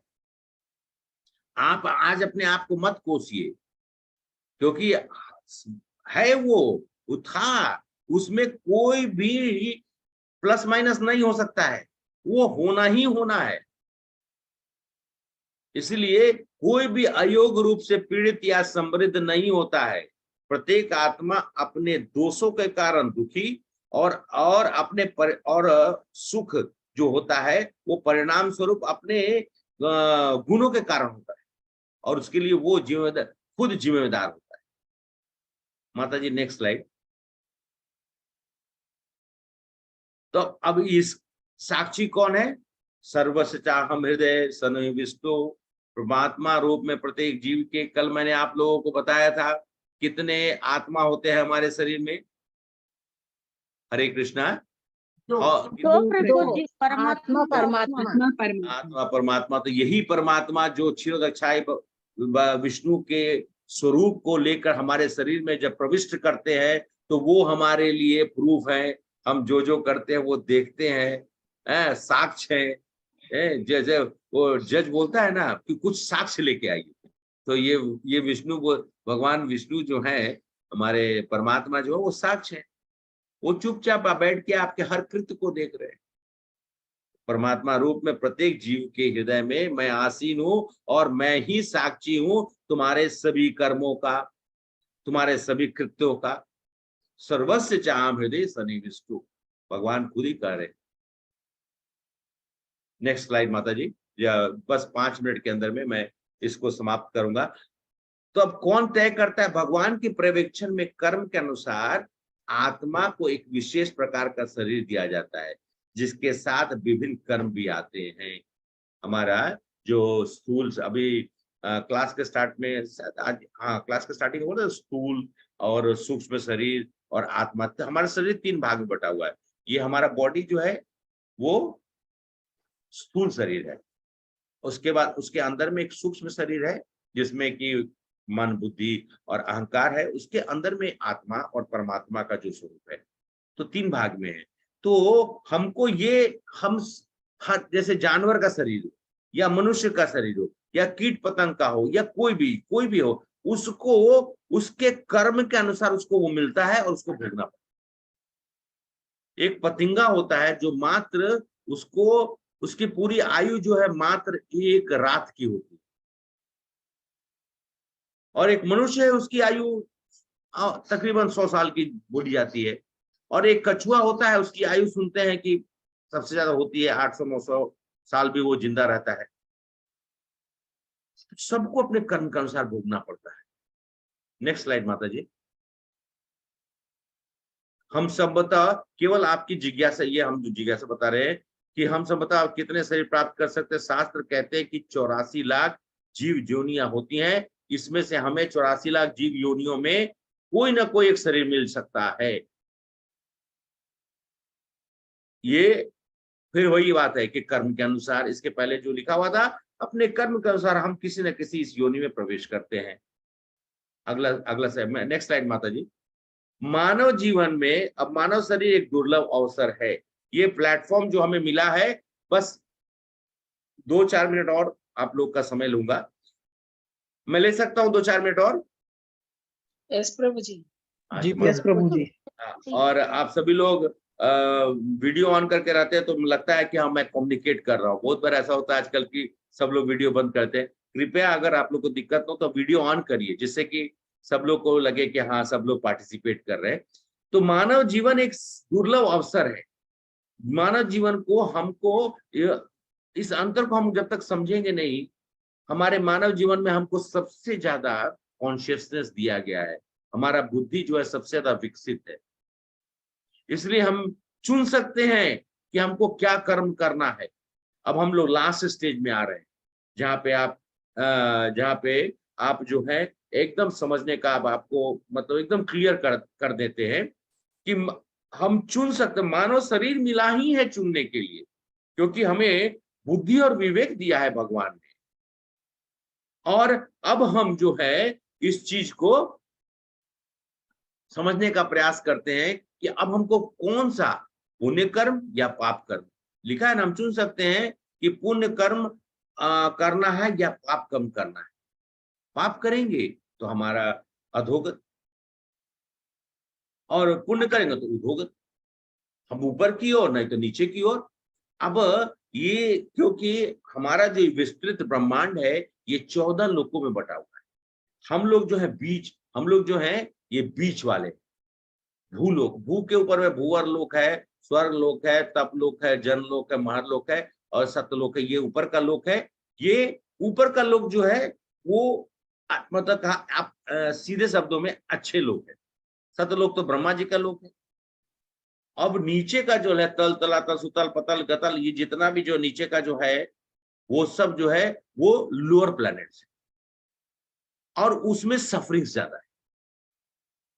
अब हमको चुनना क्या है कि पाप करना या पुण्य। अच्छा आप लोग बताइए, आप लोग क्या कौन सा कर्म करना चाहते हैं? ऐसा प्रश्न पूछना नहीं चाहिए, लेकिन फिर भी आप लोग से पूछना चाहता हूँ, आप लोग कौन सा कर्म करना चाहते पुण्य। पुण्य कर्म। कर्म प्रभु जी, अच्छा, पुण्य कर्म। हैं? लेकिन पुण्य मैं तो कर्म। पुण्य कर्म करना नहीं हाँ, किसने कुछ बोला? नहीं, प्रभु जी अकर्म करना चाहते। जहाँ जहाँ माता जी ने तो माता जी सीधा सॉल्यूशन पे चली आई। ठीक है, तो मैं अभी आप लोग को दो मिनट आप लोग थोड़ा सा विमल कुमार प्रभु म्यूट कर दीजिए please, mute. Just give me 2-3 minutes more. आप सभी लोग 2-3 मिनट हमें और समय दीजिए। मैं तो पुण्य नहीं करना चाहता। आप बोले प्रभु जी आप क्या बोल रहे हैं? जी क्यों? हाँ प्रभु जी क्यों? मैं इसलिए पुण्य नहीं करना चाहता हूँ, ये पाप करेंगे तो नीचे जाएंगे, पुण्य करेंगे तो ऊपर जाएंगे। ऊपर जाएंगे तो कहाँ जाएंगे? स्वर्गलोक जाएंगे। और हाँ, अभी थोड़ा सा गूढ़ चीज बता देता हूँ। स्वर्गलोक में जो स्वर्गलोक का जो दिन है ना, हमारा 1 साल स्वर्गलोक का 1 दिन। और अगर आप स्वर्गलोक चले गए ना तो 10,000 साल के बाद वापस आइएगा। आना तो है, ये गारंटीड है कि वापस आना है। तो खूब पुण्य करिए। और आप सोचिए कि मेरे को जनलोक, तपलोक, महरलोक, सिद्ध लोक चले जाए हैं, या स्वर्ग लोक चले जाए, या गंधर्व लोक चले जाए, जैसा जिस लोक को, लेकिन आना पड़ेगा वापिस। और अगर पाप करते तो खैर आपको बता ही दिया कि हमारे लिए विशेष 28 नरक लोक बना के रखा गया है। बराबर, कोई उसमें कोई भी कटौती नहीं, बराबर रखा गया है। और पकड़ के ले जाया जाएगा। उसमें वहां पे ऐसा कोई चीज होता ही नहीं है जो आप छूट सकते हैं। वो पकड़ के ले जाएगी। तो पाप करने का तो कोई पाप करना नहीं चाहेगा। लेकिन मैं तो कहा कि मैं पुण्य भी नहीं करना चाहता हूँ। ये तो सोचने पे आदमी को बड़ा अत्यंत गंभीर लगेगा कि प्रभु जी क्या बोल रहे हैं। नहीं, मुझे सही में मुझे पुण्य नहीं करना है। मुझे सिर्फ वो कर्म करना है जो मुझे भगवान के साथ में जोड़ता है।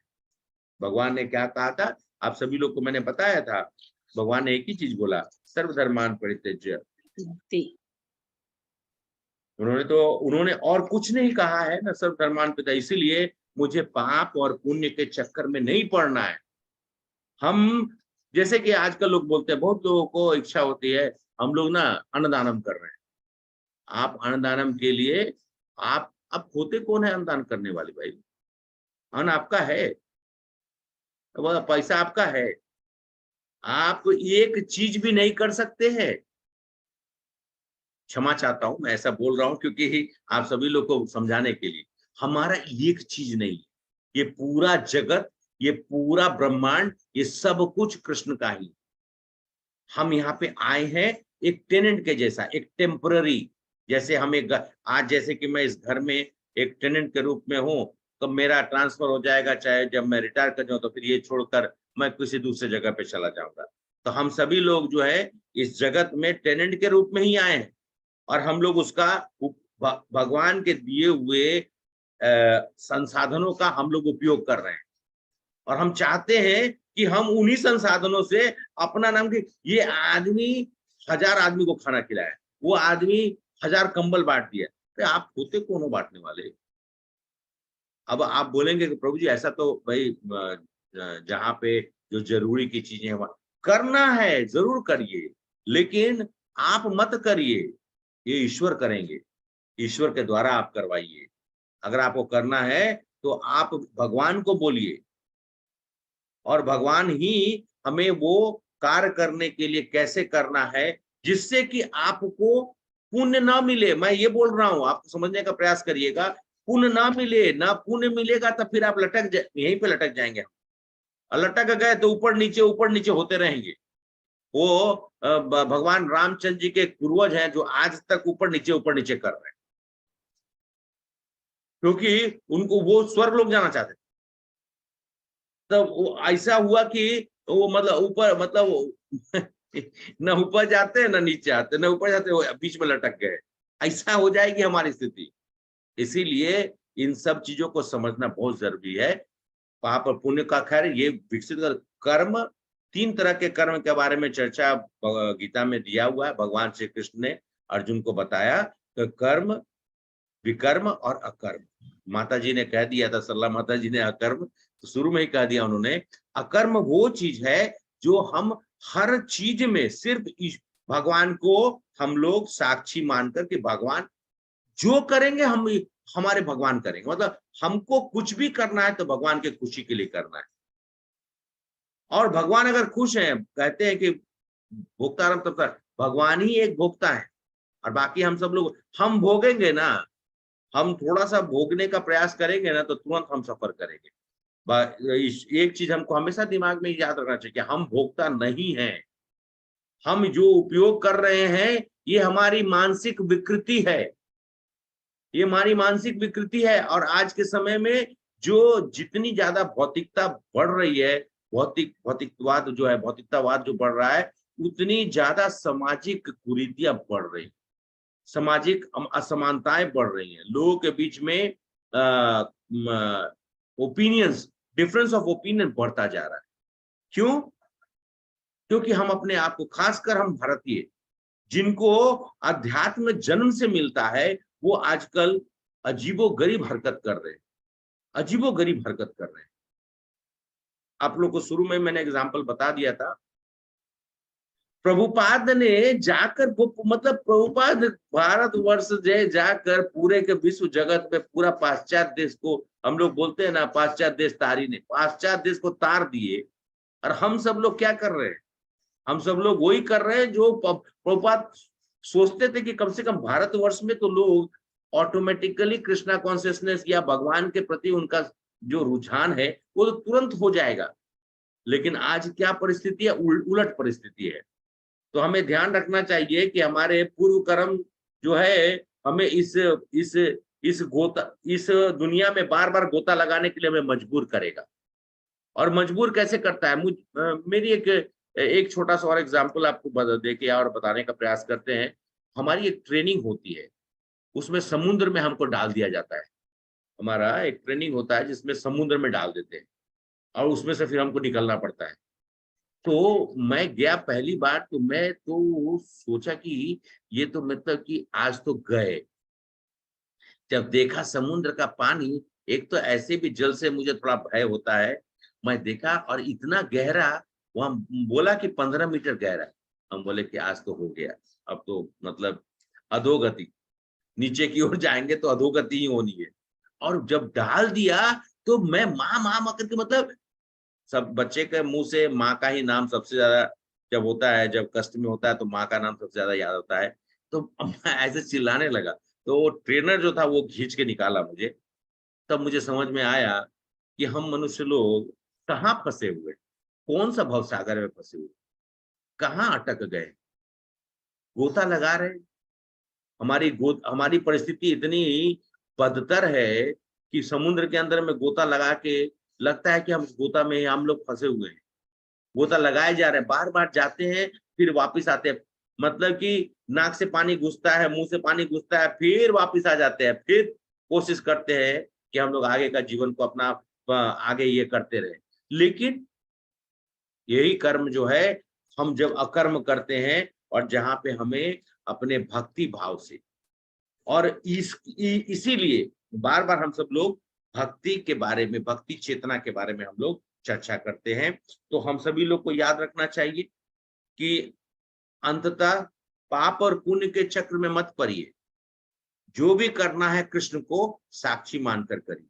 और कृष्ण को साक्षी मानकर जब कुछ, जैसे कि मान लिया जाए आप कुछ धन आपको मिलता हो ऑफिस से, का सैलरी मिलता है, तो वो आप ये मान के चलिए कि ये सैलरी जो है वो, हाँ अभी सॉरी माता जी, हाँ अगला जो है आप नेक्स्ट स्लाइड पर, तीसरे प्रकार का कर्म है जो ना तो पुण्य है ना ही पाप है, वो भक्ति है। पुण्य और पाप से परे कुछ प्रश्न, और नेक्स्ट स्लाइड माता जी, रोको, मैं ऑलरेडी काफी कुछ बोल चुका हूँ। कुछ प्रश्न जो हमारे मन में उठ सकते हैं, क्या इतना ज्ञान पाप कर्मों से छुटकारा पाने के लिए पर्याप्त है?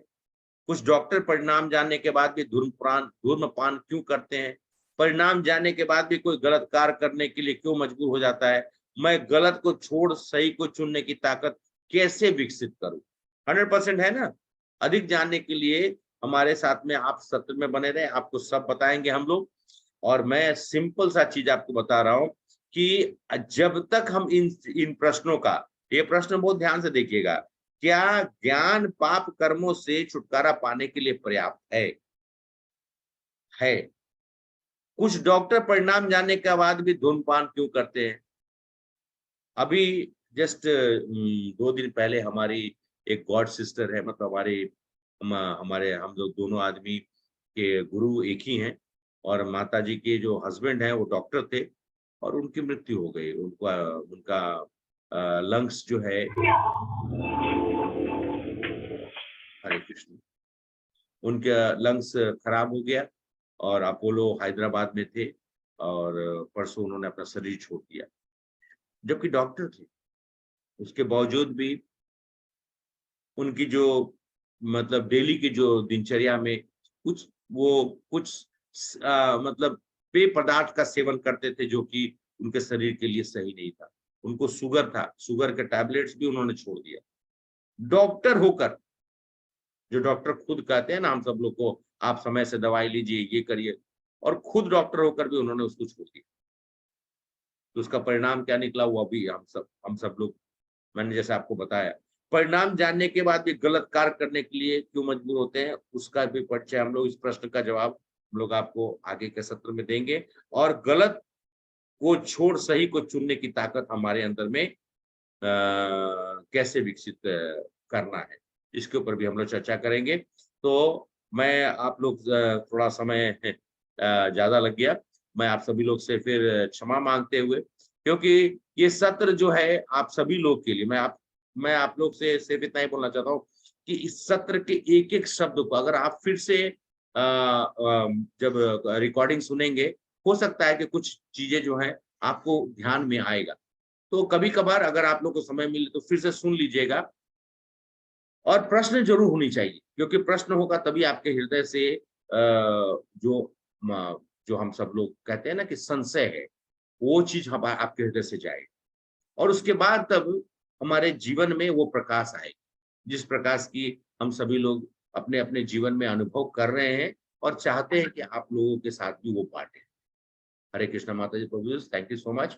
और मैं क्षमा मांगते हुए कि आप लोगों का समय थोड़ा ज्यादा मैंने लिया, और मैं प्रयास करते रहता हूं कि जितना समय है, संक्षिप्त समय में जानकारी ज्यादा होती है। कभी कभी बोलते बोलते कुछ एग्जाम्पल्स जो है वो मतलब जरूरी है बताने से, कि उसके आप लोग से साथ कनेक्ट कर सकते हैं, इसलिए थोड़ा समय ज्यादा हुआ है। आप लोगों का कोई प्रश्न हो तो आप लोग पूछ सकते हैं। यस, हरे कृष्ण। प्रभु जी, पाप पुण्य ना करके कृष्ण भावना भावित होकर हम अगर कर्म करें तो वो सही रहेगा क्या? हरे कृष्ण प्रभु जी। हाँ मंजू माता जी, आपने एकदम सही बोला। आपने ऑलरेडी रास्ता पकड़ लिया है एकदम। आपने जो बोला, जैसे कि मैं आपको एक छोटा सा एग्जांपल देता था। मेरे पास मान लिया मेरे पास कार है, तो बोलेगा कोई कि भाई प्रभु आप ये कार से कैसे करिए? हाँ, कर सकते हैं। हम कार से मंदिर जाएंगे, मंदिर के लिए कुछ हम सेवा करेंगे, तो अपने कार का इस्तेमाल करेंगे। तो कृष्ण भावना में इसका, आपने कार खरीदा क्योंकि ऑफिस जाना है, मुझे जैसे ऑफिस जाना रहता है तो मेरे लिए वो जरूरी है, क्योंकि वो मुझे सुबह सुबह अपने समय पे पहुंचना है। तो मैंने कार खरीदा, इस्तेमाल किया भगवान के पैसे को कार खरीदने के लिए। लेकिन उसको फिर हम यूज कैसे करेंगे? तो मैंने सिंपल एग्जांपल दिया कि सैटरडे संडे को मैं कार लेके मंदिर जाता हूँ, फिर मैं वहां पे सेवा करता हूँ, और अपने कार से मंदिर के लिए सामान लेके आना, कभी कभी भक्त जन लोगों को सेवा के लिए उन लोग को लेके जाना, कभी कभी यात्रा में अपने गाड़ी के साथ नजदीक में चले जाना। तो इस तरह का सेवा हम लोग कर सकते हैं। आपने सही बोला माता जी। हरे कृष्ण प्रभु जी। हरे कृष्ण माता। हरे कृष्ण। यस सर प्रभु। You are talking about आप ये कह रहे निष्काम कर्म? नहीं, मतलब ये कहने का निष्काम अलग है। निष्काम नहीं प्रभु जी, मैंने कहा था अकर्म। अकर्म का मतलब होता है देखिए कर्म के परिभाषा हम लोग, और जैसे कि एक निष्काम शब्द का आपने प्रयोग किया ना, इसके ऊपर में चर्चा बहुत लंबी करनी पड़ेगी, लेकिन मैं संक्षिप्त में ये बताना, जैसे माता जी ने कहा कि जो भी कर्म हो वो कृष्ण के समूल रूप से मानकर कर्म करना है। मैंने आपको एग्जाम्पल बता दिया। अरे कार को हम कैसे करेंगे, तो मैंने एग्जाम्पल बताया कि कार का इस्तेमाल हम लोग, क्योंकि वो तो एक मटेरियल चीज है ना, तो मैं अगर कार को मतलब मंदिर का सेवा में, भक्तों का सेवा में, तो फिर वो यूटिलाइजेशन हो रहा है, तो वो अकर्म है। जी प्रभु जी। यस, बिंदु माता जी एंड पूजा माता जी। बिंदु माता जी, हरे कृष्णा।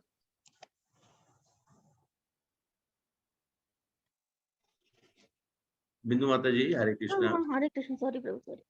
हाँ बोलिए। Yes Prabhu, it is such कि नरक का स्वर्ग लोक में you'll have सब कुछ, तो कृष्णा नहीं होता, इसीलिए हम वैष्णव या भक्त we should not pray that we have to go to स्वर्ग, because सब मिलती है, सब कुछ सुख कुछ सब मिलती है, लेकिन कृष्णा नहीं होती।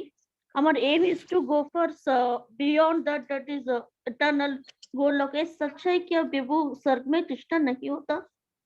हाँ नहीं माता जी, स्वर्ग में क्या है, स्वर्ग में ऐश्वर्य रूप में सब लोग रहते हैं, तो वो लोग एक्चुअली वो लोग भी भगवान के भक्त है, लेकिन क्या होता है कि जब स्वर्ग में कोई तरह का विषमताएं नहीं है, वहां पे ऐश्वर्य है, वहां भोग है, मतलब इंद्र तृप्ति है, आप ऐसा मान के चलिए। तो जहां पे इंद्र तृप्ति होगी वहां पे भगवान विराजमान नहीं होते हैं। भगवान वहीं पे विराजमान होते हैं जहां पे भगवान की पूर्ण रूप से सेवा होती है, क्योंकि भगवान को जब तक, तो भगवान उस जगह पे रहेंगे नहीं, तो स्वर्ग में जाएंगे तो फिर हम भक्ति नहीं कर पाएंगे, और भक्ति नहीं कर पाएंगे तो वापिस हमको वापिस जैसे कि 5 लाख रुपया लेकर हम लोग एक 5 स्टार होटल में गए और 15 दिन रहकर पूरा पैसा खर्चा कर दिए, फिर वापिस हमको अपना घर वापिस आना पड़ेगा ना। 5 स्टार होटल वाला तो आपको रखेगा नहीं, धक्का देके बाहर निकाल देगा। तो उसी तरीके से स्वर्ग लोग से आपको धक्का देके नीचे भेज देंगे। जैसे ही आपका पूरा पुण्य इकट्ठा जो किया था वो एक कंटेनर में वो खाली हो गया, वापिस। हरे कृष्णा, पूजा माता जी। Thank you. हरे कृष्णा माता जी। अब पूजा माता जी, हरे कृष्णा। कृष्ण प्रभु जी, मेरा सवाल ये है, लेकिन हर कोई पाप पुण्य बात करते हैं। हम जब भी हम हमारे इस्कॉन में जाते भी हैं तो फिर वहां पे भी हम दान करते हैं, वो भी पुण्य में ही आएगा, लेकिन मेजॉरिटी अगर हम काम भी करें तो वो पुण्य में ही गिनी जाएगी। नहीं, पुण्य में नहीं आएगा। जैसे आपने मंदिर में दान किया ना, मंदिर में दान किया तो आपने कोई पुण्य नहीं किया है। आपने अपने धन का, जो आपका धन नहीं है, आपको वो कृष्णा का ही है, वो आपने भगवान का धन को वहां पे ले जाकर दे दिए, और वहां जो है उससे मंदिर जो है अपने सेवा संस्थान में भगवान का भोग बनाने में और लोगों को खिलाने में, फूड फॉर लाइफ करके भगवान मंदिर खिलाएगा, वो अच्छा है। आप नहीं, आप दे दीजिए मंदिर में कि ठीक है प्रभु जी, मैं अन्नदान के लिए 5,000 रुपया 10,000 रुपया दे दिए रहे, वो आपका पुण्य नहीं होगा। वो आपका पुण्य अकाउंट में जाएगा ही नहीं, वो आपका अकर्म में है, क्योंकि आपने कृष्ण को खुश करने के लिए, कृष्ण के संतानों जो मान लीजिए जो सब बाहर में जो है वो भी कृष्ण के संतान है, लेकिन वो विमुख हो चुके हैं, तो उनके लिए अगर भोजन आप उपलब्ध करा रहे हैं, कृष्ण ही करा रहे हैं। हम सभी लोग क्या है, उन्हीं के संसाधन को देकर और भगवान के मंदिर से बनकर प्रसाद खिलाते हैं। तो कृष्ण को जब आप प्रश्न करते हैं, खुश करते हैं, तो वो पुण्य नहीं है, वो अकर्म है, वो कृष्ण के लिए आप कर रहे हैं। फिर हम उपवास जो करते हैं उसका क्या, एकादशी आएगा? हाँ, एकादशी का उपवास इसलिए करते हैं कि एकादशी जो दिन है भगवान के, एक्चुअली एकादशी तिथि जो है, एकादशी देवी तो भगवान के शरीर से प्रकट हुई है, जैसे राधा रानी भगवान से ही प्रकट हुई है। और राधा रानी को हम जब याद करते हैं, एकादशी तिथि को जब हम फास्टिंग करते हैं, तो माता जी हमारा मतलब भगवान हमको ऐसा बोलते हैं ना, भगवान को हम खुश करते हैं। जैसे हमारा एक ही चीज है कि भगवान को हम फूल ऑफर करेंगे या कुछ भी करें, उनके लिए भोग बनाएंगे, उनको खुश करने के लिए हम जो कार्य करें। तो एकादशी के दिन हम फास्टिंग करते हैं, क्योंकि वो तिथि उनको सबसे प्रिय है, इसीलिए हम लोग फास्टिंग करते हैं। तो भगवान को तो खुशी, और क्यों करते हैं, अपने लिए नहीं, भगवान को खुश करने कि भगवान मैं फास्टिंग कर रहा हूँ। आज के दिन में मैं फास्ट कर रहा हूँ। तो फिर वो सब फिर बोलते हैं ना, उपवास करने से फिर आपको पुण्य मिलता है, फिर आप बोलते हो। पुण्य नहीं, हाँ पुण्य नहीं, ऐसा नहीं। एकादशी के दिन फास्टिंग करने से वो हमारा अकर्म ही है। मैं वही कर रहा हूँ, भगवान को खुश करना पुण्य नहीं है, वो अकर्म है। कोई भी चीज जहाँ कृष्ण को आपने खुश किया, भगवान को प्रसन्न किया, तो वो अकर्म में जाएगा, कोई तरह का पाप और पुण्य में नहीं जाएगा। फिर एकादशी के कथाओं में भी आता है, जैसे कि जया एकादशी कथा में। वो तो माता जी कैसा है ना, एकादशी की जो कथाएं हैं अलग अलग समय पे अलग अलग पुराण में लिखा हुआ है, तो उससे उन शब्द का प्रयोग होता है कि आप अश्वमेध यज्ञ करेंगे तो आपको हजारों, इसका मतलब आप एकादशी करेंगे तो हजारों अश्वमेध यज्ञ का आपको फल मिलेगा, ऐसा करके है पुण्य में। ये सब शब्द का प्रयोग किया गया है, लेकिन वो शब्द का प्रयोग सिर्फ एक चीज से मैंने कहा कि एक ही शब्द में आप जोड़ दीजिए, कृष्ण को प्रश्न करें, माधव को प्रश्न करने के लिए हम ये कर रहे हैं बस। तो उसके बाद जितनी सारी पुण्य है वो समाहित होके अकर्म बन जाता है। फिर जब एकादशी की कथा सुनते हो तब तो मतलब बहुत खुश होते हैं, अच्छा ये भी होगा, ये भी होगा, ये भी होगा, तो अभी उसको बदल के कृष्ण की खुशी के लिए।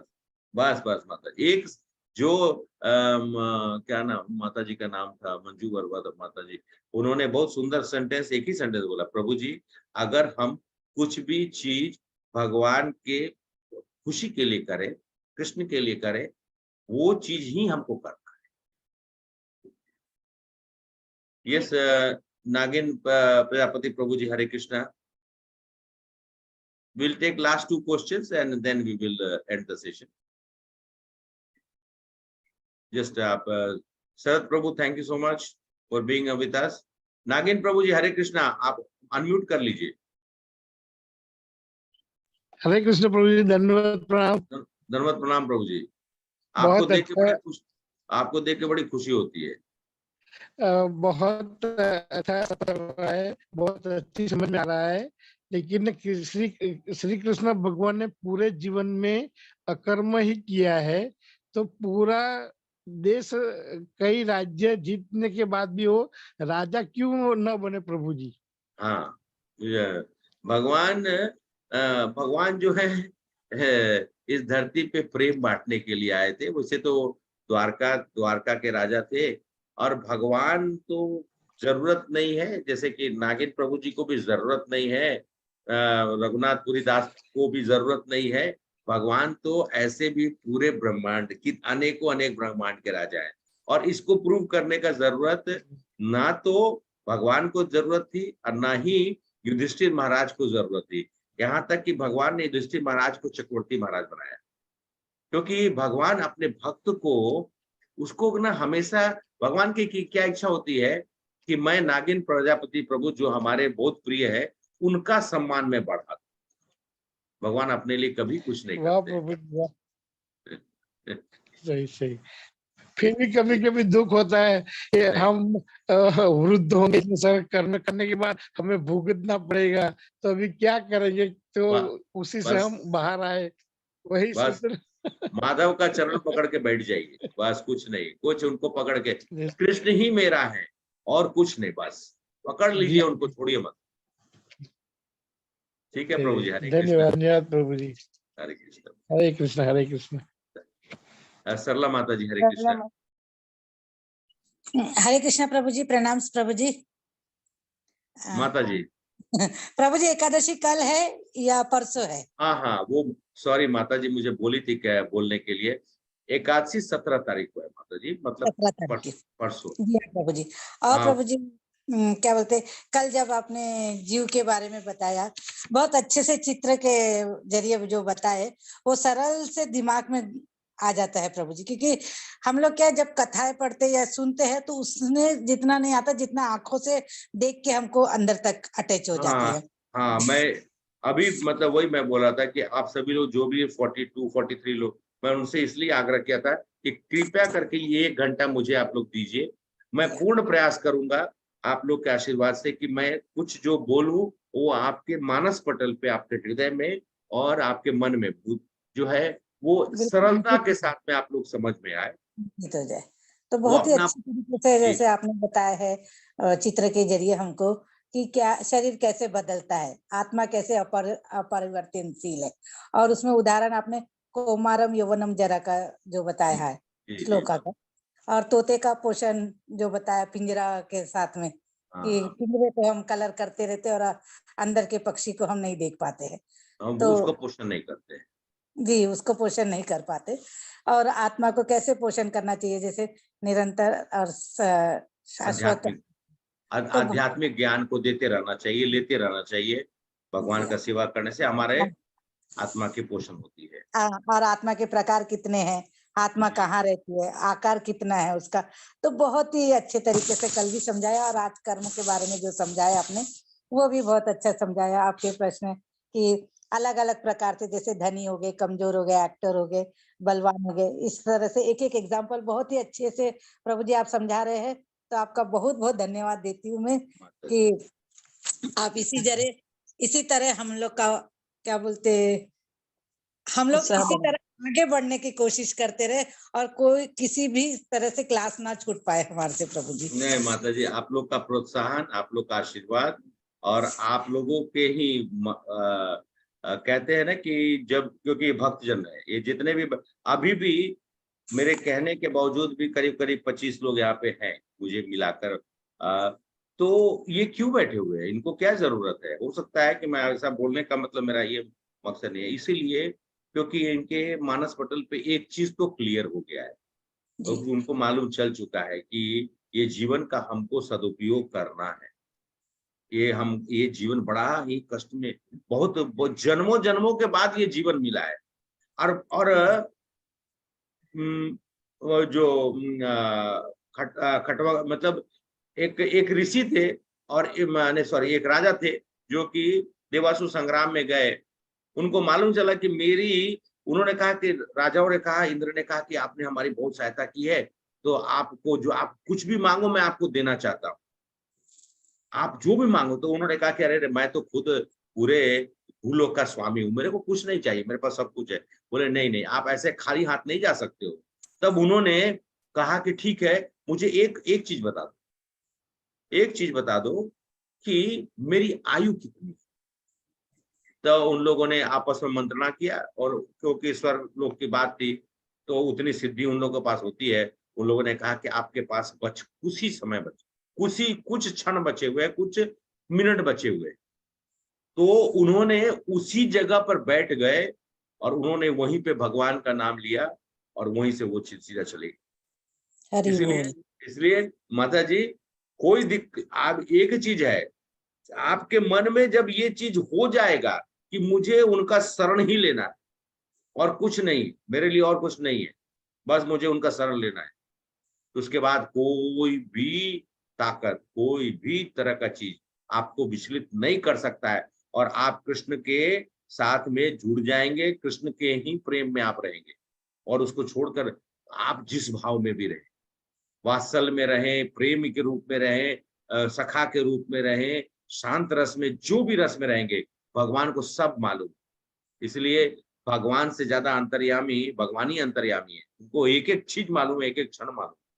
भगवान कभी भगवान जो है हम लोग से विमुख होते ही नहीं, क्योंकि उनका तो हमारा हृदय से ही डायरेक्ट करेक्शन, एक एक क्षण का हमारा उनके पास में मतलब कैलेंडर या डायरी बोलिए है, लिखा हुआ है। हमारा सबका डायरी स्पेशल डायरी है, सब डायरी में पद्मजा माता जी का भी डायरी बना हुआ है, रघुनाथपुरी दास का भी बना हुआ है, सब कोई का बना हुआ है, सरला माता जी का, नागिन प्रजापति प्रभु जी का, सबका लेखा जोखा उन्हीं के पास है बस। प्रभु शरणागत हो गए, बस खत्म हो गया सब। विमल कुमार प्रभु जी का, सब लोग का, तो मंजू माता जी, धनलक्ष्मी माता जी, सब लोग का है।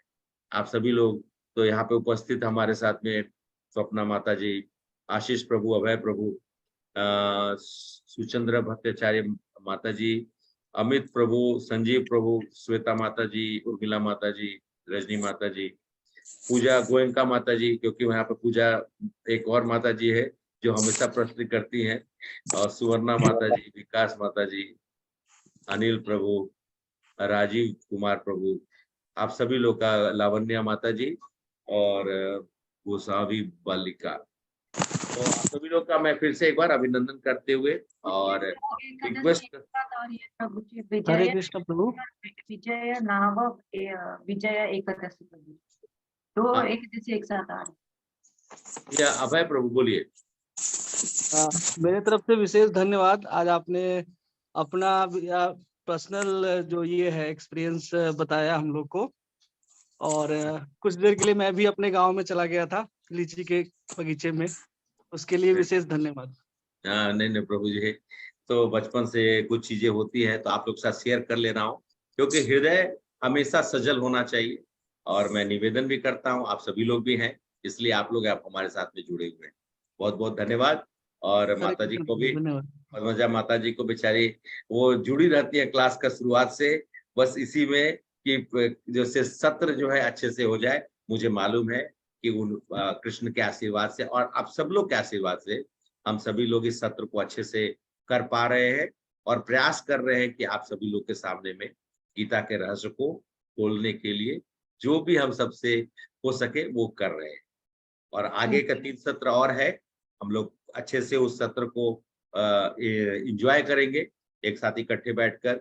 और आपका, मैं ऐसा नहीं बोल रहा मैं ज्ञान, आप लोग से ही ज्ञान ले रहा हूँ और मेरा भी ज्ञान बढ़ाने का मैं प्रयास कर रहा हूँ। हरे कृष्ण हरे कृष्ण हरे कृष्ण। अभय प्रभु जी ने लीची का, आपने लीची का स्टोरी बता रहे थे, चैट बॉक्स में लीची का पिक्चर शेयर किए थे प्रभु जी। अभिषेक प्रभु जी जो फर्स्ट क्लास में अटेंड हुए थे, उन्होंने मुझे एक क्वेश्चन भेजा है प्रभु जी, तो अटेंड नहीं हो पा रहे, तो ले सकते हैं प्रभु जी क्वेश्चन टाइम। तो he is asking, whenever I heard Leela of Prabhu Krishna or Radha Rani, I have goosebumps and emotional. Why it will happen? once again माता जी फिर से एक बार बोलिए। Whenever I hear Leela of Prabhu Krishna and Radha Rani, I have goosebumps and emotional.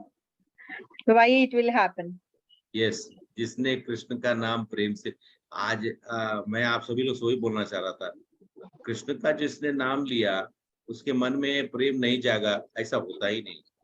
Krishna तो सबसे ज्यादा, कृष्ण को कहते खाली आपके मुंह से कृष्ण निकल जाए बस एक बार, तो आप प्रेम का आप अनुभव कर सकते हैं। तो उनको गूज बम्स हो रहा है तो कोई बड़ी चीज नहीं।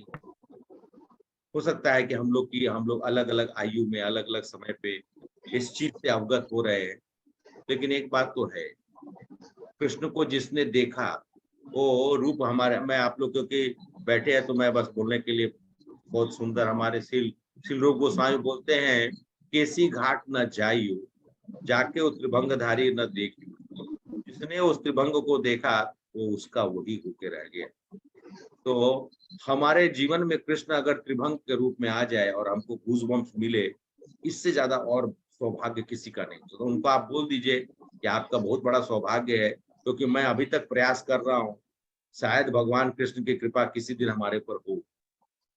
तो आप सभी लोग को मैं यही बोलना चाहता हूँ कि ऐसी कृपा शायद उनको जो हो रही है वो हम सब लोग के ऊपर हो।